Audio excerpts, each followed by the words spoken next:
Hello दोस्तों, welcome back. एक बार फिर से आपका मेरे यूट्यूब चैनल पे स्वागत है। आज का हमारा जो टॉपिक है वो है acidity of an base and basicity of an acid. मतलब कहने का ये है कि एसिड की बेसिसिटी होती है और बेस की एसिडिटी होती है। आइए वन बाय वन समझते हैं ये है क्या। तो मान लीजिए आपने किसी एक एसिड को वाटर में डाला। आपने एसिड को वाटर में डाला।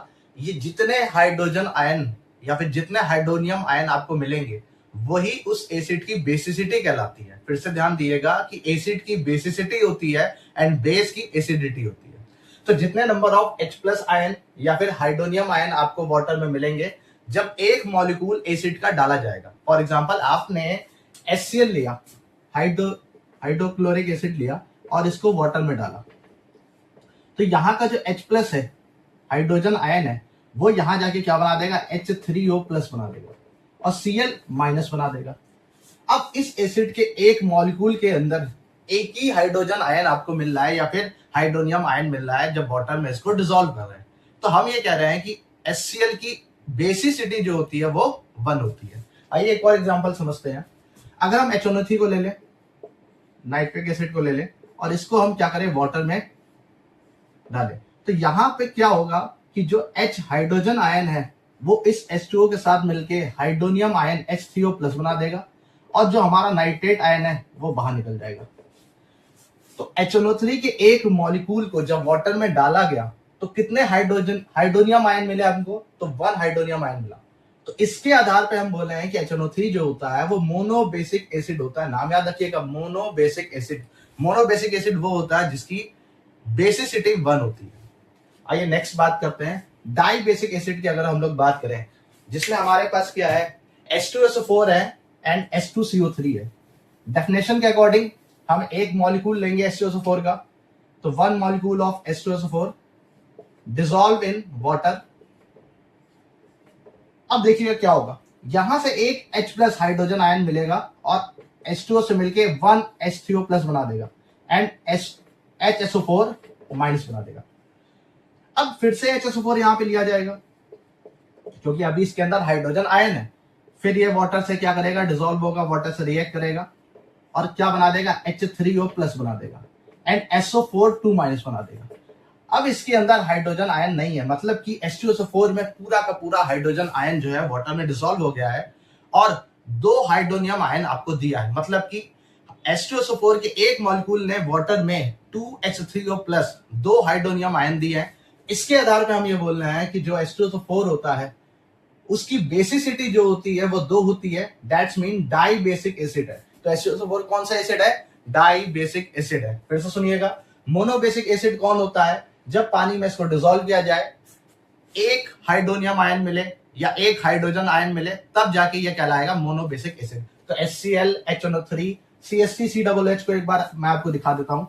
तो अगर CH3COOH को, मतलब एसिडिक एसिड को हम डालेंगे कहां पर, वाटर में डालेंगे, तो हम क्या देखते हैं कि ये जो CH3COO है ये एक एसीटेट आयन है और ये हाइड्रोजन आयन है। ये हाइड्रोजन आयन मिलके क्या बना देगा, H3O प्लस बना देगा और साथ में हमारा जो CH3COO है वो बाहर निकलेगा, एसीटेट आयन बाहर निकलेगा। अब ये हाइड्रोजन से मतलब नहीं है, क्यों, क्योंकि एसिटिक एसिड में जो CH3COO है वो एसीटेट का पार्ट है, एसीटेट आयन है, तो उसके हाइड्रोजन काउंट नहीं करेंगे। मतलब कि हम ये कहना चाह रहे हैं कि CH3COOH को जब वाटर में डालते हैं तो हमें एक हाइड्रोनियम आयन मिलता है। क्वेश्चन में ध्यान सुनिएगा, CH3 मतलब एसिडिक एसिड की, एसिडिक एसिड जो है हमारा, विनेगर जो है या एसिडिक एसिड है, वो किस तरह का एसिड है, मोनोबेसिक है, डाई बेसिक है, ट्राई बेसिक है। ये किसके आधार पर बताएंगे, जब इसको हम वाटर में डालेंगे और जितने नंबर ऑफ H3O प्लस या H प्लस आयन हमको मिलेंगे उसके आधार पे इसकी हम बेसिसिटी को बताते हैं। तो जब हमने CH3COOH को वाटर में डाला तो हमें कितने हाइड्रोनियम आयन मिले, 1। तो इसके आधार पे ये कैसा एसिड है, मोनोबेसिक एसिड है जिसकी बेसिसिटी 1 होती है। डाई बेसिक एसिड क्या होता है, जिसकी बेसिसिटी कितनी होती है, 2 होती है। ट्राई बेसिक एसिड की अगर हम लोग बात करें कि ट्राई बेसिक एसिड किसे कहते हैं, फिर से वही करेंगे, H3PO4 को लेंगे, फॉस्फोरिक एसिड को, और वाटर में डालेंगे। जैसे ही वाटर में डालेंगे एक यहाँ का H प्लस निकल के क्या बना देगा, वाटर के साथ H3O प्लस बना देगा और अब जो बचा है उसमें से H हट चुका है, मतलब H2PO4 1 माइनस बचा। फिर से हम इसको लेंगे क्योंकि अभी इसके अंदर H प्लस खत्म नहीं हुआ है, फिर वाटर से ये रिएक्ट करके एक हाइड्रोजन क्या बना देगा, फिर से H3O प्लस बना देगा, और अब जो बचेगा ये बचेगा HPO4 2 माइनस। फिर हम इसको लेंगे HPO4 को 2 माइनस को वाटर के अंदर रिएक्ट कराएंगे तो H प्लस फिर से इससे रिएक्ट करके 1 हाइड्रोनियम आयन एक और निकाल देगा, और अब जो बचेगा फॉस्फेट आयन PO4 3 माइनस बचेगा। अगर हम देखा जाए कि H3PO4 को वाटर में डालने पे हमें कितने हाइड्रोनियम आयन मिले हैं, तो हमको मिले हैं 3 हाइड्रोनियम आयन मिले हैं, 3 हाइड्रोनियम आयन मिले हैं। इसके बिहाफ पे हम ये कह रहे हैं कि H3PO4 जो होता है वो ट्राई बेसिक एसिड कहलाता है, मतलब जिसकी बेसिसिटी कितनी होती है, 3 होती है। तो basicity of an acid, basicity of an acid, ये जो डेफिनेशन है ये बेसिसिटी ऑफ एन एसिड है, एसिड की बेसिसिटी होती है।